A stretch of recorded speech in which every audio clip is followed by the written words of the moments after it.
2002 March 11 ഒരു പ്രഭാതം. ഹോസ്പിറ്റലിലെ തിരക്കുകൾ കഴിഞ്ഞ് വൈകുന്നേരം വീട്ടിൽ പോകാനായി ഇരിക്കുകയാണ് സോഫി. നഴ്സിംഗ് പഠനം കഴിഞ്ഞ് കുറച്ചു നാളുകളായിട്ടേ ഉള്ളൂ. ഡൽഹിയിലെ ഈ സ്വകാര്യ ഹോസ്പിറ്റലിൽ ജോലിക്ക് കയറിയിട്ട് സർട്ടിഫിക്കറ്റ്സ് കിട്ടിയിട്ട് വേണം വിദേശത്തെവിടെയും പോയി ജീവിതം പച്ചപിടിപ്പിക്കാൻ. ഏതൊരു സാധാരണ നഴ്സിംഗ് സ്റ്റുഡൻറ്റിനുമുള്ള ആഗ്രഹങ്ങളെ സോഫിക്കും ഉണ്ടായിരുന്നുള്ളൂ. ഇനി സോഫിയെക്കുറിച്ച് പറയാം. കോട്ടയം പാലക്കാരി അച്ചായത്തി, 22 വയസ്സ്. അപ്പച്ചൻ ചെറുപ്പത്തിൽ തന്നെ മരിച്ചുപോയി. പിന്നീട് തന്നെയും അനുജനെയും അനിയത്തിയെയും വളർത്താൻ അമ്മച്ചി ഒരുപാട് കഷ്ടപ്പെട്ടിരുന്നത് കണ്ടാണ് സോഫി വളർന്നത്. അതുകൊണ്ട് തന്നെ +2 കഴിഞ്ഞ് നഴ്സിംഗ് തിരഞ്ഞെടുക്കാൻ അവൾക്ക് ആലോചിക്കേണ്ടി വന്നില്ല. എത്രയും പെട്ടെന്ന് ജോലി കിട്ടുന്ന മറ്റൊരു പ്രൊഫഷൻ നമ്മുടെ നാട്ടിൽ വേറെയില്ലല്ലോ. പിന്നെ ശമ്പളം കുറവാണെങ്കിലും മാലാഖ എന്നൊരു അംഗീകാരവും. ഡൽഹിയിലെ ഒരു സ്വകാര്യ നഴ്സിംഗ് ഹോമിൽ നഴ്സായി വർക്ക് ചെയ്യുകയാണ് സോഫി. അപ്പച്ചൻ്റെ തന്നെ ഒരു ബന്ധുവായ ആൻറ്റിയുടെ ഒപ്പമാണ് താമസം. ഡേ ഡ്യൂട്ടി കഴിഞ്ഞ് ഫ്ലാറ്റിലേക്ക് വരികയായിരുന്നു സോഫി. വൈകുന്നേരം വീട്ടിൽ പോകേണ്ടത് കൊണ്ട് അവൾ അല്പം നേരത്തെ ഹോസ്പിറ്റലിൽ നിന്നും ഇറങ്ങിയിരുന്നു. ബാഗെല്ലാം നേരത്തെ പാക്ക് ചെയ്ത് വെച്ചിരുന്നത് കൊണ്ട് പെട്ടെന്ന് തന്നെ അവൾ പോകാനായി റെഡിയായി. നീ നേരത്തെ വന്നോ? ആനി ആൻറ്റിയാണ് പപ്പയുടെ പെങ്ങൾ. ആൻറ്റി വർഷങ്ങളായി ഡൽഹിയിലാണ് താമസം. റെയിൽവേ സ്റ്റേഷനിൽ പോകണ്ടേ ആൻറ്റി? നീ ആദ്യം വന്ന് വല്ലതും കഴിക്ക്, എന്നിട്ട് പോകാം. ആൻറ്റി കൂടെ വരണമെന്നില്ല, ഞാൻ ഒറ്റയ്ക്ക് പോയിക്കോളാം. സന്ധ്യ ചേച്ചി കൂടി ഉണ്ട് നാട്ടിലേക്ക് പോകാൻ. നിന്നെ കൊണ്ട് റെയിൽവേ സ്റ്റേഷനിൽ വിടുന്നത് എനിക്കത്ര ബുദ്ധിമുട്ടുള്ള കാര്യമൊന്നുമല്ല. വലിയ ഫോർമാലിറ്റി ഒന്നും പറയാതെ നീ വന്ന് കഴിക്കാൻ നോക്ക്. ആൻറ്റി എപ്പോഴും ഒരു കൂട്ടുകാരിയെ പോലെയാണ് തനിക്ക്. എല്ലാം തുറന്നു പറയാവുന്ന, തമാശകൾ പറയുന്ന ഒരു നല്ല സുഹൃത്ത്. ഭക്ഷണം കഴിച്ചു കഴിഞ്ഞ് സോഫിയും ആനിയും റെയിൽവേ സ്റ്റേഷനിലേക്ക് ഇറങ്ങി. ബാഗുമായി പുറത്തിറങ്ങി ആദ്യം കണ്ട ഓട്ടോയിൽ കയറി റെയിൽവേ സ്റ്റേഷനിലേക്ക് യാത്ര തുടങ്ങി. സോഫിയുടെ മനസ്സിൽ നിറയെ നാടും വീടും മാത്രമായിരുന്നു. അമ്മച്ചിയെയും സിനിയെയും സിബിയെയും കാണുന്ന നിമിഷം അമ്മച്ചി ഓടി വന്ന് നിറകണ്ണുകളോടെ കെട്ടിപ്പിടിക്കും. സിനി കലപില കൂട്ടി വിശേഷങ്ങൾ ചോദിക്കും. സിബി തടിവെച്ചു എന്ന് പറഞ്ഞു ചിരിക്കും. അമ്മച്ചി ഉണ്ടാക്കുന്ന എല്ലാം കപ്പയും പള്ളിയിലെ പാട്ട് കുർബാന, അങ്ങനെ ചിന്തകൾ കാടുകയറി. താനിപ്പോൾ ഡൽഹി നഗരത്തിന്റെ ഒരു ഭാഗമായി മാറിക്കഴിഞ്ഞു. പക്ഷേ ലോകത്തിന്റെ ഏത് ഭാഗത്ത് പോയാലും നമ്മുടെ നാടും വീടും നൽകുന്ന സംരക്ഷണം എവിടെയും കിട്ടില്ല, സോഫി ഓർത്തു. ട്രെയിനിന്റെ ചൂളം വിളിയാണ് റെയിൽവേ സ്റ്റേഷൻ എത്തി എന്ന് അവളെ ഓർമ്മിപ്പിച്ചത്. അവൾ ഓട്ടോയിൽ നിന്നും ഇറങ്ങി. കിത്ന പൈസേ ഭായ്? 10 രൂപ. പേഴ്സിൽ നിന്നും പണമെടുത്ത് നൽകി അവൾ റെയിൽവേ സ്റ്റേഷനിലേക്ക് നടന്നു. വൈകുന്നേരമായതുകൊണ്ട് നല്ല തിരക്കുണ്ടായിരുന്നു. ഡൽഹിയിൽ നിന്നും എറണാകുളം വരെ 3 ദിവസത്തെ യാത്രയാണ്. ആൻറ്റി വേഗം ടിക്കറ്റ് എടുക്കാനായി നടന്നു. ടിക്കറ്റ് എടുത്ത ശേഷം പേരെഴുതി വെച്ച് പ്ലാറ്റ്ഫോമിലേക്ക് നടന്നു. അവിടെ സന്ധ്യ ചേച്ചി കാത്തു നിൽപ്പുണ്ടായിരുന്നു. സന്ധ്യ ചേച്ചിയും സോഫിയും ഒരേ ഹോസ്പിറ്റലിലാണ് ജോലി ചെയ്യുന്നത്. ഞങ്ങൾ താമസിച്ചു ചേച്ചി, ഒരുപാട് നേരമായോ വന്നിട്ട്? ഇല്ലടി, എത്തിയേ ഉള്ളൂ. സന്ധ്യ ചേച്ചി ആൻറ്റിക്കും സുപരിചിത ആയതുകൊണ്ട് സംസാരിച്ചു നേരം പോയത് അറിഞ്ഞില്ല.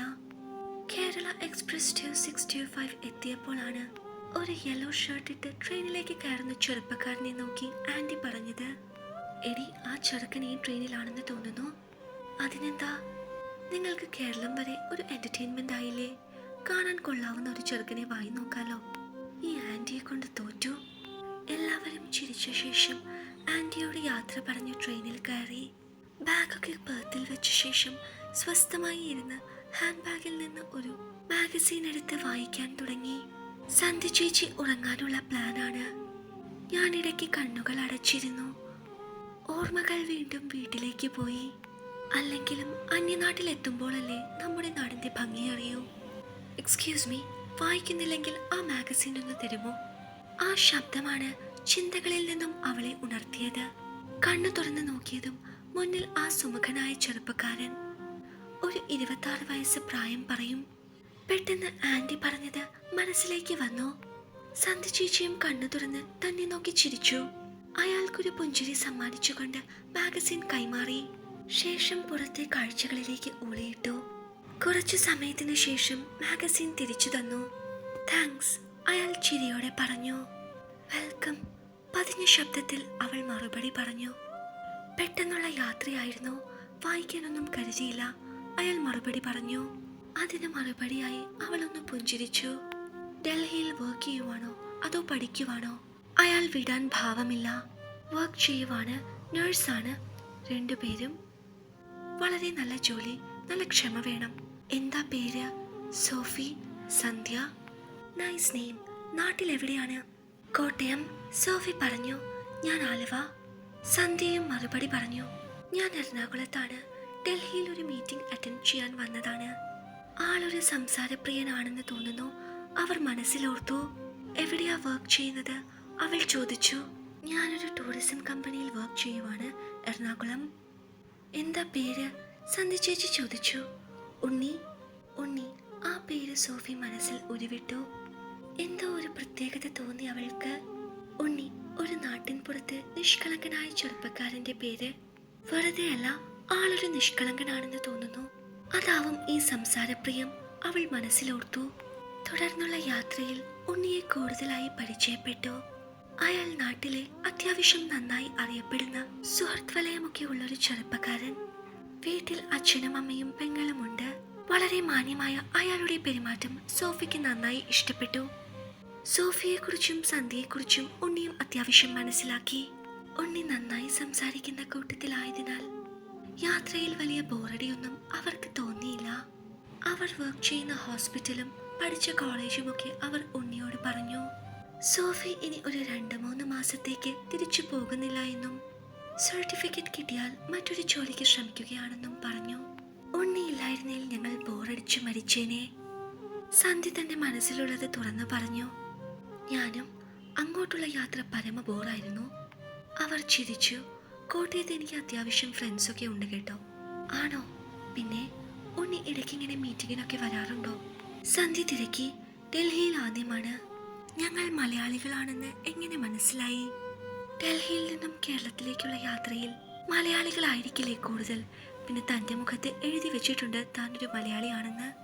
സോഫിയുടെ മുഖത്ത് നോക്കിയാണ് അയാൾ അത് പറഞ്ഞത്. ഓ അങ്ങനെ. ഇത്രയും പരിചയപ്പെട്ട സ്ഥിതിക്ക് ഞാനൊരു കാര്യം പറയാം. എന്താ? എനിക്ക് നിങ്ങളുടെ പേര് നേരത്തെ അറിയാമായിരുന്നു. എഴുതി വെച്ചപ്പോൾ ഞാൻ വായിച്ചിരുന്നു. ഞാൻ നോക്കുമ്പോൾ എല്ലാം ഭവാനി അമ്മ, ദേവിക, അങ്ങനെ കുറെ അമ്മച്ചിമാർ. അതിനിടയിലാണ് കാണുന്നത് സോഫി 22, സന്ധ്യ 26. നിങ്ങൾ 2 പെൺകുട്ടികളുണ്ടല്ലോ എന്ന ഒരു വിശ്വാസത്തിലാണ് ഞാൻ ഇതിൽ കയറിയത്.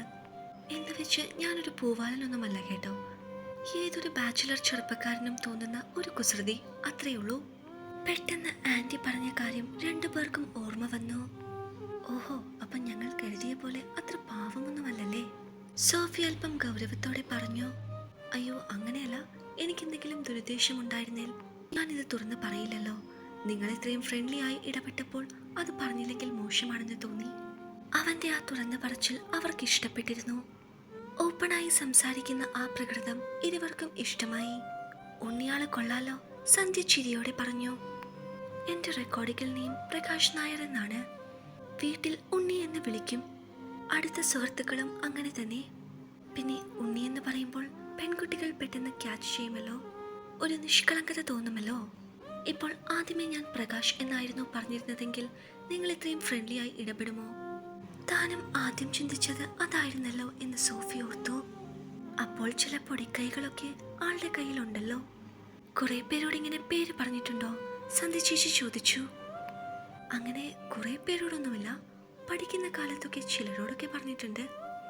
അവൻ കുസൃതിയോടെ പറഞ്ഞു. അവർ ചിരിച്ചു. എന്തായാലും ഞങ്ങൾ ഉണ്ണിയെന്ന് വിളിക്കാം അല്ലേ?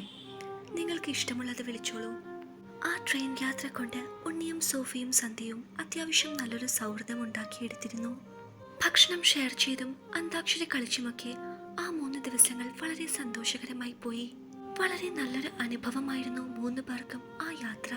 ഉണ്ണിയുടെ സംസാര രീതിയും മാന്യമായ ഇടപെടലും സോഫിക്ക് വളരെയധികം ഇഷ്ടപ്പെട്ടു. എറണാകുളം എത്തിയപ്പോൾ അവളുടെ ബാഗ് എടുക്കാൻ ഉണ്ണി ഹെൽപ്പ് ചെയ്തു. വിരസമായി മാറേണ്ട ഒരു യാത്ര നല്ലൊരു യാത്രയാക്കി മാറ്റിയ എന്റെ സഹയാത്രിക്ക് നന്ദി. അവൾക്കൊരു ഷേക്ക് ഹാൻഡ് നൽകി അവൻ പറഞ്ഞു. ഞാൻ തിരിച്ചും പറയുന്നു, ഇനി കാണാൻ പറ്റുമോ എന്നറിയില്ല. ഭൂമി ഉരുണ്ടതല്ലേ, എവിടെയെങ്കിലും വെച്ചു കാണാം. അവൻ പറഞ്ഞതും അവൾ ചിരിച്ചു.